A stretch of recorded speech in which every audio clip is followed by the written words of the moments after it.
In this video, I'll be covering how to do batch optimization. So first off, you need to make sure that you have setting 2763 set up correctly. So in order to check that, you will come up here to miscellaneous and go over here to feature initialization. And here's where you type in that 2763. And here we have a list of the current optimization programs we use or that we've partnered with. We can always add new ones as long as they're willing to send us their bridge file specifications. A lot of our customers use Optima opty-way, so I'm going to go ahead and leave that selected here. We do have their shape database and everything integrated into GlassTrax as well. So I'm going to come through and just make sure that's selected. If I'm on a special version, I can go ahead and select which version I'm doing. But I'm going to leave that blank for this demo here. And I can come down here and say, okay, when I'm sending this out, am I sending out the sales order number, or do I want to send out the customer PO number, or the sales order number, or the sales order in line? I'm going to leave it as the sales order number. That's my default. I can enable shape grinding. That's obviously for your loss on your shapes there. And then I come over here, and if I do any racking or slotting, I can go ahead and set up my racks, my slots, my number of slots per rack. If it's laminated, how thick does it have to be before or how thick is my slot size for that, etc. down here. One thing you'll want to check here is obviously if you're using imperial, you will want to keep this bridge file unit set to inches. If you are using metric, you'll go ahead and select millimeters there. And if you do want to print labels from GlassTrax, you can go ahead and say, hey, I want to do one label per piece, one label per line, or default, which is whatever you have set in your default setting there. I'm going to go ahead and keep it at piece. The other option there, light, that's for insulated units. So if it's a double pane insulated unit, then you're going to have one for the outside and one for the inside. Whereas piece will just be one for the entire piece as an IG unit. All right, so I'm going to go ahead and save that here. Notice my export path right here. I can go ahead and say, hey, where I want to send this. I can go ahead and say, hey, you know what? Send this to my CGT files. And then I can come here and save. And now when I go ahead and send this out, it should be saved to my CGT files. All right, so into the good stuff now. How do I actually export optimization batches to my optimizer? So the first step is obviously make sure you have some sales orders in GlassTrax. The next step is also make sure that your inventory items do have material codes. Now, when we convert your data, we usually ask for your material codes, but a lot of times it doesn't come over with your item IDs because it's so separate.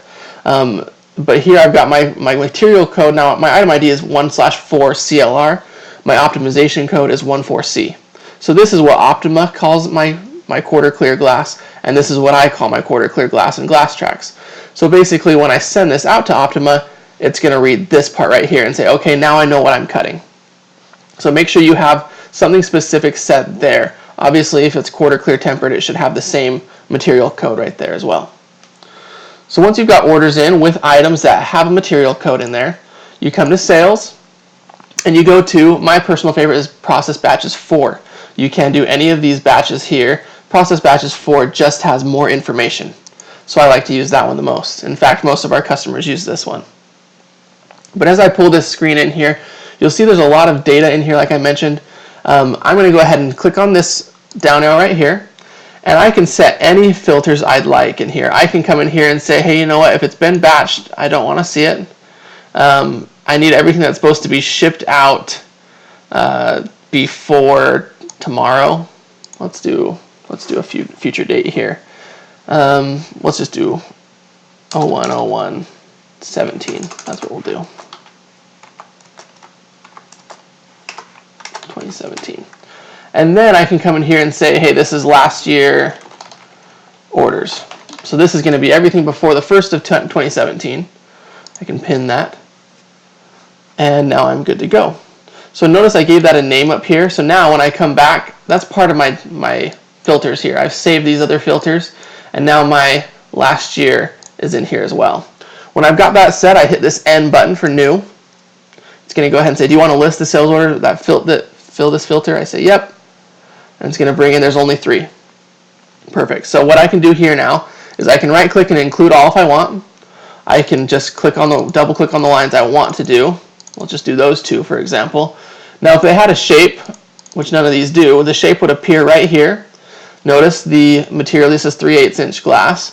It's a total of 96 square feet, 4 pieces, it's 132 pounds, it's a 36 by 36. If I had any other information, obviously down here, I could go ahead and see the shape and any extra measurements that would be associated with that shape. Once I've got that done, I can go ahead and come down here and I can print my report of everything that I'm going to optimize, or I can just say, let's print my glass labels, or I can just come here and just say export my data. It's going to say, do you want to save? I say yes, and now it gets assigned a batch number, it gets assigned a batch date, and then it goes ahead and say, yep, there's 3 rows, okay, and it should pop up here. And now it's going in here to my CGT files. Notice where I told it to save, and it's being saved as an Optima type file. So what I recommend doing is saving this to a shared folder on your network, somewhere that your optimizing computer can access. That way you can go ahead and save it to that location, and then you can grab this folder from your optimization software. In this case, Optima. There's an import option in Optima. You grab this file. It'll pull in those 3 lines, which is right here with all the pieces right there, so it's 4 pieces, and that way it'll go ahead and start organizing those into cutting batches, and you're good to go.